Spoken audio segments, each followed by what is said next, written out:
오늘 우리에게 주실 하나님의 말씀은 사사기 15장 14절에서 20절까지의 말씀입니다. 삼손이 레이의 이름에 블레셋 사람들이 그에게로 마주 나가며 소리를 지를 때에 여호와의 영이 삼손에게 갑자기 임하심에 그의 팔 위에 밧줄이 불탄 삼과 같이 그의 결박되었던 손에서 떨어진지라. 삼손이 나귀의 새 턱뼈를 보고 손을 내밀어 집어들고 그것으로 1,000명을 죽이고 이르되 나귀의 턱뼈로 한 더미 두 더미를 쌓았으며 나귀의 턱뼈로 내가 1,000명을 죽였도다 하니라. 그가 말을 마치고 턱뼈를 자기 손에서 내던지고 그것을 라맛레이라 이름하였더라. 삼손이 심히 목이 말라 여호와께 부르짖어 이르되 주께서 종의 손을 통하여 이 큰 구원을 베푸셨사오나 내가 이제 목말라 죽어서 할례 받지 못한 자들의 손에 떨어지겠나이다 하니 하나님이 레이에서 한 우묵한 곳을 터뜨리시니 거기서 물이 솟아나오는지라. 삼손이 그것을 마시고 정신이 회복되어 소생하니 그러므로 그 샘의 이름을 에낙고레라 불렀으며 그 샘이 오늘까지 레이에 있더라. 블레셋 사람의 때에 삼손이 이스라엘의 사사로 20년 동안 지냈더라. 우리 제목을 한번 같이 합시다. 에낙고레. 자, 에낙고레라고 하는 뜻은 부르짖는 자의 샘이라고 하는 뜻입니다. 오늘은 부르짖는 자의 샘이라는 제목으로 함께 은혜를 나누고자 합니다. 자, 수년 전에 한 사람이 알프스에서 길을 잃었는데 13일 동안을 갖다가 헤매다가 구조되었습니다. 이 사람은 얼어 죽지 않으려고 계속 걸었습니다. 길을 찾아서 계속 걸었는데 그 길을 추적해 보니 그가 지나갔던 길을 추적해 보니까 반경 6km 거리를 빙빙 돌았습니다. 열심히 전진했는데 왜 자꾸 빙빙 돌았을까요? 자, 인간에게는 원형 본능이 있다고 합니다. 자, 운동장에서 큰 운동장에서 누군가의 눈을 가리고 전진을 시켰습니다. 그래서 그랬더니 한참 앞으로 나가는 것 같은데 막상 제자리로 돌아온다고 합니다. 열심히 눈을 감고 돌아가면은 다시 어디가 온다고요?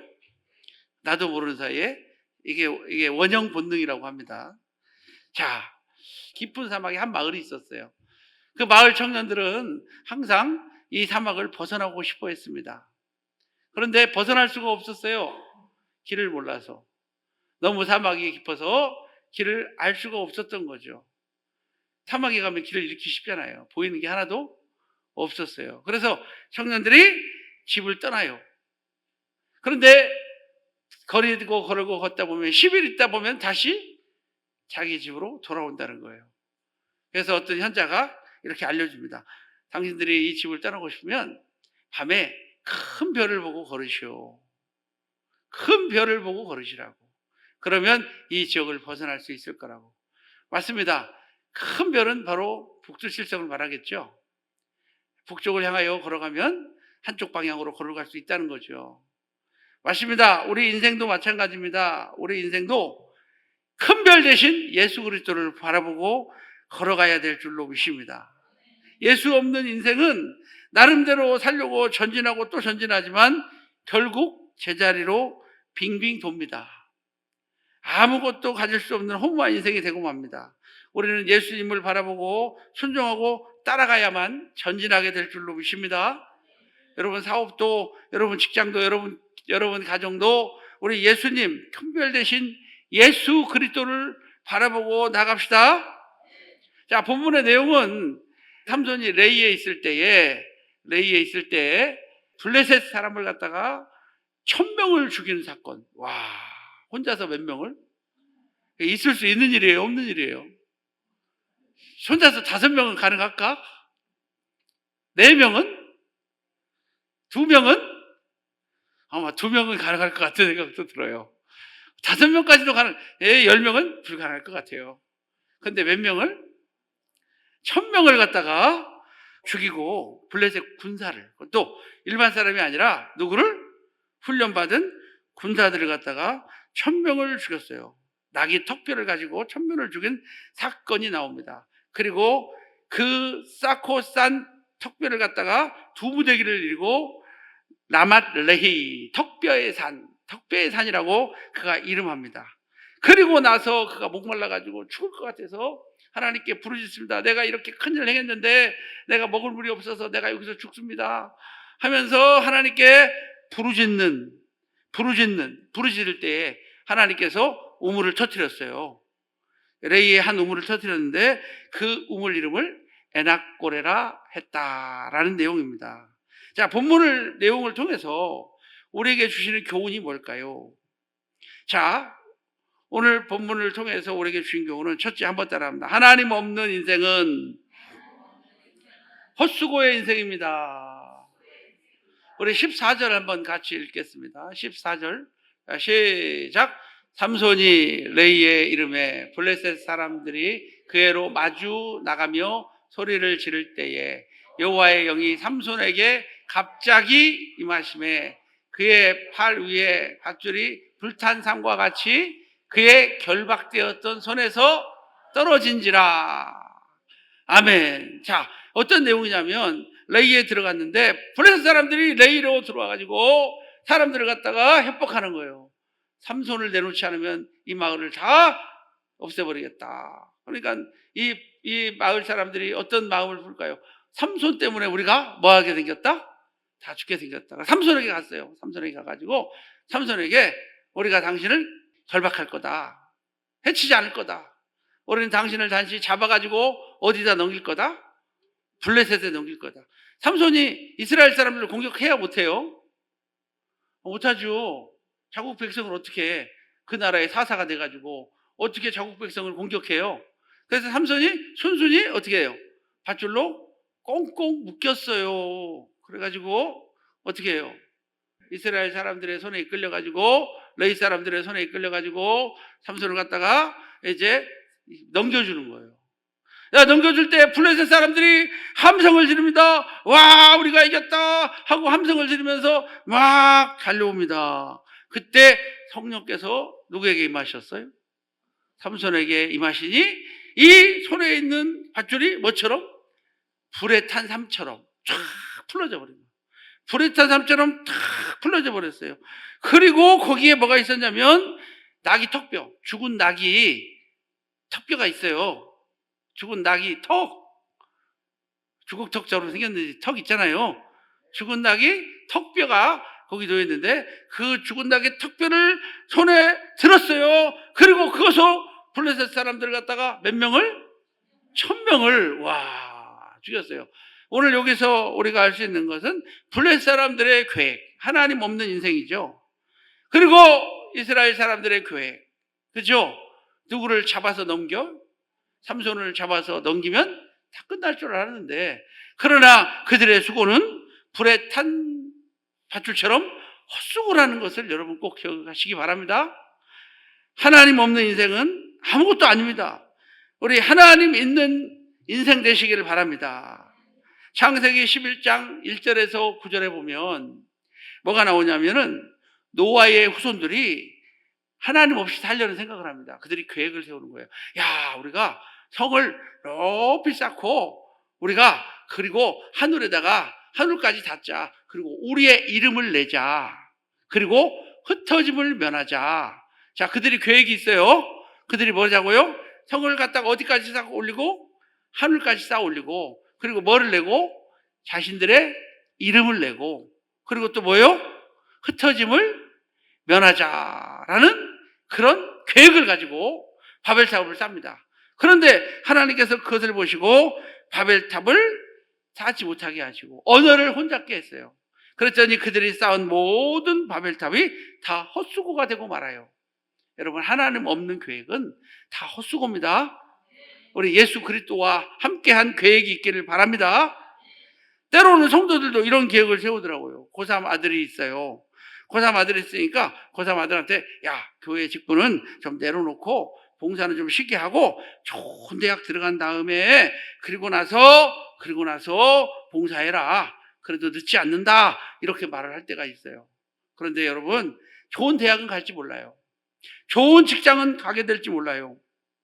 그리고 돈은 많이 벌지 몰라요. 그러나 여러분, 그 인생은 헛된 인생인 걸 믿으시길 바랍니다. 여러분의 자녀 믿음 없는데 돈만 많으면 그냥 시집장가 보내고, 그러나 지금 당장은 잘 될지 몰라요. 잘 연결될지 몰라요. 잘 높아질지 몰라요. 지위가 높아질지 몰라요. 그러나 세월이 지나면 오늘 본문에 불에 탄 삶같이 그 밧줄처럼 다 끊어지고 만다는 사실을 우리는 기억해야 될 줄로 믿습니다. 그래서 하나님의 백성은요, 하나님 바라보고 살아야 돼요. 하나님 인정하고 살아야 돼요. 하나님을 두려워하고 살아야 돼요. 하나님을 인정하고 하나님을 두려워하고 하나님을 사랑하는 것을 하나님을 경외하는 것이라고 해요. 우리 하나님을 경외하게 살면 하나님이 여러분의 앞길을 책임져 주실 겁니다. 우리는 나는 하나님 앞에 바로 살지도 못하면서 왜 하나님은 내게 복을 안 주시냐고 하나님만 원망할 때가 있어요.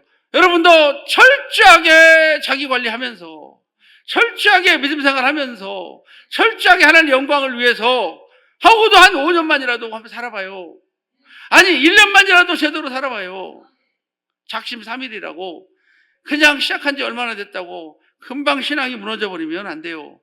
이 세상은 우리를 갖다가 넘어뜨리려고 얼마나 많은 사단의 계교가 있는지 몰라요. 그러나 우리는 이겨내야 될 줄로 믿습니다. 시편 25편 12절에서 13절에 보니까 여호와를 경외하는 자 누구냐? 그가 택하신 길을 그에게 가르치시리라. 그의 영혼은 평안히 살고 그의 후손은 땅을 상속하리라. 여러분, 여호와를 경외하는 자가 복을 받아요. 우리 여호와를 경외합시다. 여호와를 인정합시다. 시편 19편 9절에 여호와를 경외하는 사람은 그의 이름이 영혼까지 이른다고 그랬어요. 시편 33편 18절에 여호와는 그를 경외하는 자 곧 그의 인자하심을 바라는 자를 살피사 그의 영혼을 사망에서 건지시며 그들이 굶주릴 때에 그들을 살리시는도다. 우리가 여호와를 경외하면 주께서 살려주실 줄로 믿습니다. 시편 34편 7절에서 9절에 보니까 만족함을 주신다고 그래요. 우리가 여호와를 경외하면 만족함을 주실 줄로 믿습니다. 시편 145편 19절에는 소원을 이루어주신, 여호와를 경외하는 자에게 뭐를 이루어주신다고요? 소원.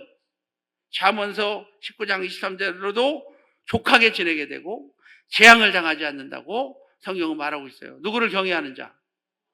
그리고 우리가 제가 몇 번 애우라고 하는 말씀 있죠. 잠언 22장 4절. 잠언 22장 4절. 자, 겸손과 여호와를 경외함의 보상은 재물과 영광과 생명이니라.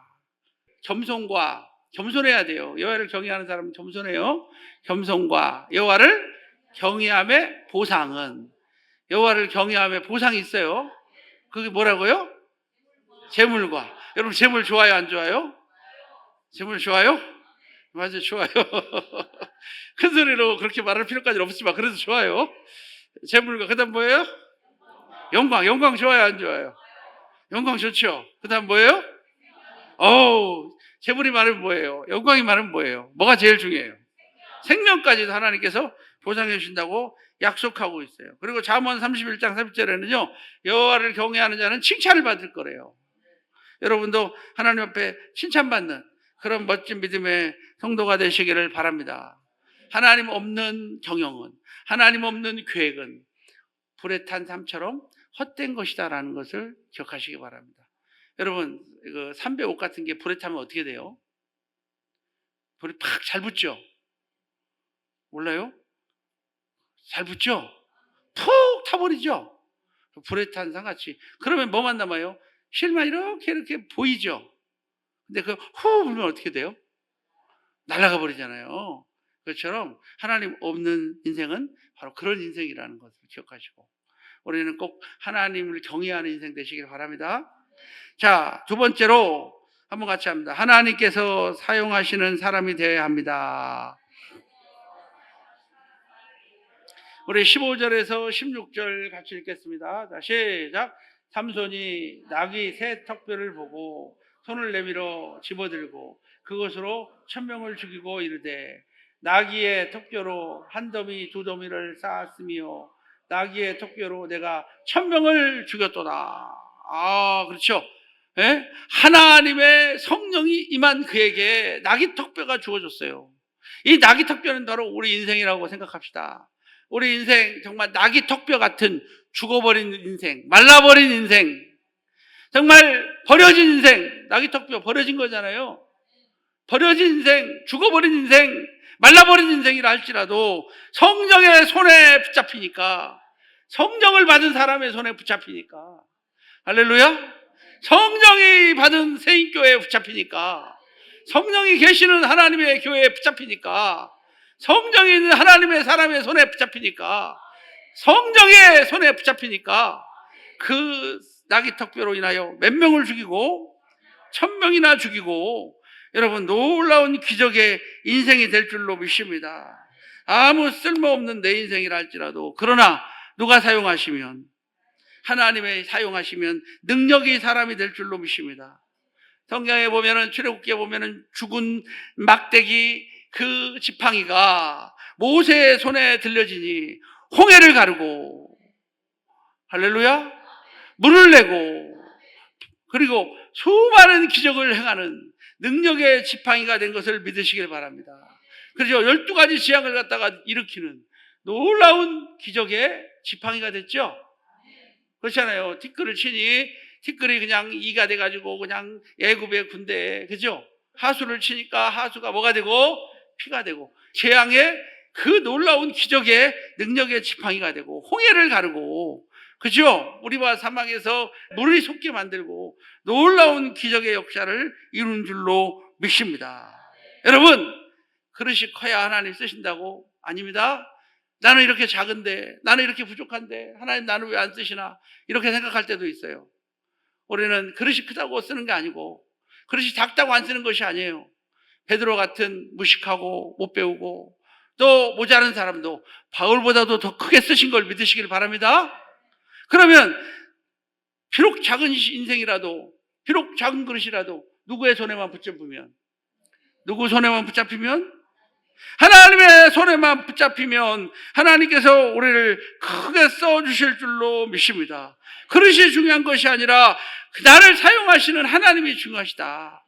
여러분도 하나님 앞에 쓰임받기를 주님의 이름으로 축복하고 하나님의 손에 들려줍시다. 한번 같이 합시다. 하나님, 나를 써주세요.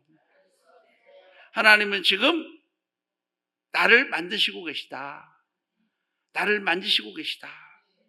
하나님, 왜 우리 교회는 부흥 안 시켜주세요? 하나님, 왜 우리 교회는 부흥 안 시켜주세요? 이렇게 하나님 앞에 원망할 때가 있는데, 하나님께서는 교회가 지금 중요한 게 아니라 우리 주님께서는 누구를 만드신다고요? 나를 만드신다. 누구를 만드신다고요? 나를 만드신 후에 뭐처럼 쓰실까요? 정금같이 사용하실 줄로 믿습니다. 여러분도 만들어지는 과정이 있었죠? 있었죠? 힘든 상황이 있었죠? 그러나 나를 만드는 과정은, 하나님은 때가 되면 일하시는데 그 때는 시간을 말하는 게 아니다. 시간을 말하는 게 아니라 뭐를 말한다? 내 그릇이 준비되어진 때. 할렐루야. 하나님의 손에 잡힐 수 있는 때인 것을 여러분 꼭 믿으시길 바랍니다. 그럼 하나님께서는 어떻게 준비된 사람을 쓰실까요? 적은 글씨라 할지라도. 제가 서울에 있을 때 전철을 많이 탔어요. 지하철을 많이 탔는데, 지하철을 타면은 이게 장사들이 가끔 와요. 그죠? 그죠? 장사들이 오잖아요. 칸칸이 돌아다니면서 장사들도 오고, 또 이런 앵벌이들도 많이 와요. 그래서 다 이렇게 글씨 써가지고 나눠주고, 나는 어쩌고 저쩌고 하면서 불쌍하게 보이게 해가지고 돈 걷고 다니고. 그런 거 몰라요? 그런 거 있잖아요. 서울역에서 기차를 탔는데 지하철에서 본두장사를 만났어요.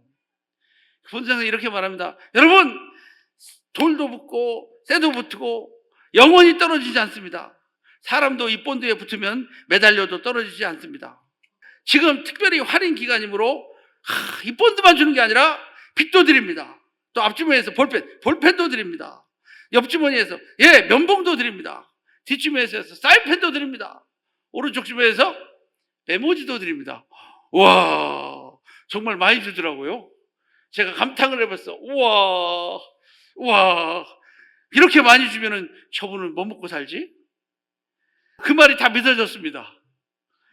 다 믿어졌어요. 그리고 저는 그분을 걱정했어요. 저거 팔면 팔수록 손해겠다. 그러면서 흥분하기 시작했어요. 하나만 살 게 아니라 뭐 하고 싶어요? 하나 더 사고 싶다. 막 횡재받는 기분이 들었어요. 그런데 또 그분이 하는 말이 5천 원을 다 받는 게 아니라 아닙니다. 딱 잘라서 얼마? 2,500원. 2,500원 다 받느냐? 아닙니다. 뚝 잘라서 2,000원. 2,000원에 모시겠습니다. 나는 마음이 막 흥분됐어요. 막 빨리 가서 사고 싶었어요. 하나 더 사고 싶었지만 마음을 절제하고 하나만 사가지고 집에 왔어요. 집에 와서 본드를 붙여보니까 세상에 풀보다 못해. 그리고 세상에 볼펜을 잡으니까 볼펜이 부셔져 버렸어. 사인펜을 들었더니 사인펜이 쭉쭉쭉쭉 흘러. 세상에 쓸 거라고는 면봉하고 메모지밖에 없어. 야, 어때요? 기분이 좋았어요? 안 좋았어요? 자, 우리도 그런 인생이 아닌가 싶어요. 하나님께서 우리를 쓰시고 싶어 하는데, 장사꾼의 말처럼 그냥 말만 번지르르 한데 행함이 없는 성도. 정말 하나님 앞에 말을 했으면 또 실천할 수 있는 성도. 여러분, 불량품은 하나님이 쓰실 수가 없잖아요. 좀 부족해도 모자르더라도 진실한 사람, 믿음 있는 사람, 갈망이 있는 사람, 하나님을 좀 기대하는 사람, 그런 사람 하나님이 쓰실 줄로 보십니다. 의에 줄이고 목말라 하는 그런 인생, 생애의 목표가 분명한 인생, 그런 인생을 하나님도 쓰실 줄로 믿습니다. 우리 하나님 앞에 붙들리고 하나님 앞에 부족해도 모자라도 진실함으로 하나님 앞에 간구함으로 쓰임받기를 바랍니다. 간절한 마음이 여러분 속에 있어야 돼요. 하나님께서 여러분을 놓지 않으시고 크게 쓰실 줄로 믿습니다. 마른 뼈와 같은 내 인생도 주님께 들려지면 놀랍게 축복의 역사가 일어날 줄로 믿습니다. 자, 마지막 세 번째로 오늘 본문을 통해서 우리에게 주신 교훈이 있다면 한번 같이 합니다. 하나님께서 복 주시는 인생이 됩시다. 하나님께서 축복하시는 인생 돼야 될 것 같아요. 자, 우리 18절, 19절 같이 읽겠습니다. 자, 시작. 하나님이 레위에서 한 우묵한 곳을 터뜨리시니 거기서 물이 솟아나온지라 삼손이 그것을 마시고 정신이 회복되어 소생하니 그러므로 그 새의 이름을 에낙고레라 불렀으며 그 샘이 오늘까지 레위에 있더라. 할렐루야. 하나님이 도와주셔야 돼요. 하나님이 물을 주셔야 돼요. 보잘것없는 턱뼈 같은 인생도 하나님 앞에 쓰임받으니까 1,000명을 죽였어요. 그렇게 쓰임받았으나 이제는 목말라 부르짖는 삼손의 모습을 봅니다. 큰 일을 행한 후에 새로운 두려움이 오더라고요. 큰 일을 행했음에도 불구하고 외적 두려움보다 내적 두려움이 생기더라고요. 그 일을 행한 후에 허탈감. 엘리야를 보니까 하늘에서 불을 내렸잖아요. 그죠? 하늘에서 비를 내렸잖아요. 비를 내린 다음에 무서워서 도망가는 거예요. 그리고 호렙에 이르러 하나님의 산에 이르죠. 도망가다가 로뎀나무 밑에서 하나님 앞에 죽기를 구하는. 우리 인생도 그런 것 같아요. 우리 인생도 내 모습으로만 하면 안 돼요. 하나님께 쓰임 받은 후에 우리가 할 수 있는 것은 부르짖는 자가 되어야 될 줄로 믿습니다. 우리는 부르짖어야 될 줄로 믿습니다. 큰 일을 행한 후에 두려움과 내적 두려움과 내면의 갈등이 있습니다. 그 두려움을 이길 수 있는 방법은 바로 하나님이십니다. 우리 인생도 큰 위기가 있습니다. 그 위기를 이루고 성공한 사람들도 있습니다. 그러나 성공한 다음이 더 중요합니다. 성공한 다음이 더 중요합니다. 성공한 후에 교만해집니다. 성공한 후에 하나님을 버립니다. 성공한 후에 또 그리고 돈을 많이 번 후에 목말라 하는 사람들도 많이 있습니다. 그러므로 우리가 꼭 영적인 갈등을 이기는 여러분 되시길 바랍니다. 우리 목마를 때에, 우리가 힘들 때에, 우리 낙심될 때에 우리는 영적 승리에서 승리할 수 있기를 바랍니다. 그러기 위해서는 누구와의 관계 속에서? 하나님과 관계 속에서 우리는 부르짖는 인생 되어야 될 줄로 믿습니다. 에낙골의 인생은 부르짖는 인생입니다. 에낙골의 인생은 하나님과 관계된 인생입니다. 부르짖는 자의 우물이라는 거예요. 부르짖을 때 하나님께서 우물을 터뜨려 주실 줄로 믿습니다.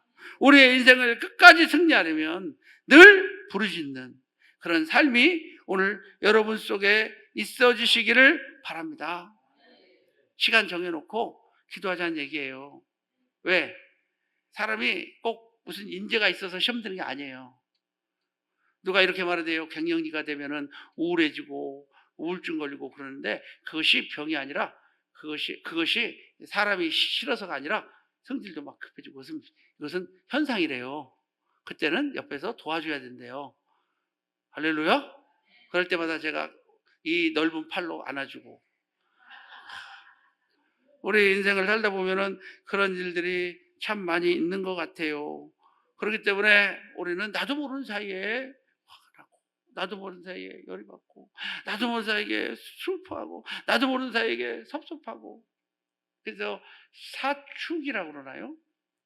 그죠? 우울증의 시기에 사축이라고 그래요. 사춘기가 아니라 뭐라고요? 사춘기는 갱년기를 말하는 거예요. 사축이 괜히 반항하고 싶고, 괜히 집 떠나고 싶고, 괜히 놀러 가고 싶고, 괜히 남편이 믿고, 남편이 뭐 잘못했다고 그래요. 그죠? 남편이 뭐 잘못했다고 남편이. 그런 게 바로 사축이라고 그래요. 사축이는 누구나 다 오는 시기인 것 같아요. 자, 그래서 이렇게 이 허무한 인생을 이렇게 말하게 되는데 우리는 나도 모르는 사이에 그렇게 시험 들 수가 있다 없다? 있다. 그러므로 우리는 뭐를 하자? 정해놓고 하나님께 부르짖어 기도하자. 그러니까 하나님께 부르짖어 기도하는 인생은 사춘기도 없을 줄로 보십니다. 우리 자녀들이 사춘기가 없이 잘 컸어요. 사춘기가 뭔지 잘 모르겠더라고요. 아주 잘 컸어요. 근데 사춘기가 없이 컸더니 이제 와서 사춘기가 오더라고. 제때에 사춘기를 걸려야 되는데 제때 안 했더니 요즘에 우리 아들한테 아들아 그러면 중학교 2학년 애들이 그렇게 하는 거죠. 언제 온다고요? 아니에요. 안 왔어요. 안 왔어요. 그냥 웃자고 하는 얘기예요. 가끔 사춘기가 올 때가 있는 것 같더라고요. 애들도. 그러니까 올해는 나도 모르는 사이에 이렇게 갈등할 수가 있다라는 것을 생각하시면서 우리는 항상 시간을 정해놓고 뭐 하는 인생? 부르짖는 인생, 기도하는 인생. 그래서 샘물 대신 예수 그리스도만이 우리의 샘물이십니다. 힘들고 아플 때에 내게로 와서 마셔라. 내가 주는 물은 세상이 주는 물과 같지 아니하나니 그 속에서 뭐가 흘러나리라? 생수의 강이 흘러나리라. 그래서 우리는 정말로 우리가 가람을 이기고 승리하고 살려면 우리가 승리한 후에도 계속해서 승리하려면 우리 예수 그리스도를 발견하고 예수 그리스도를 의지하고 예수 그리스도와 동행하는 축복의 믿음의 성도님들이 다 되시기를 주님의 이름으로 축복합니다. 오늘 삼손이가 하나님 앞에 부르짖을 때에 하나님께서 에낙고레의 샘물을 허락하셔서 펑펑 솟아나는 샘물을 주신 것처럼 우리 인생도 에낙고레 대신 예수 그리스도를 통하여서 우리의 인생의 샘물이 펑펑 솟아나는 축복의 성도가 되시길 바랍니다. 목마름이 없기를 바랍니다. 우리의 영혼의 갈증이 없기를 바랍니다. 오늘 말씀을 통해서 여러분 갈증이 있는 사람은 영혼의 갈증이 해갈되시는 축복의 시간 되었으면 좋겠습니다.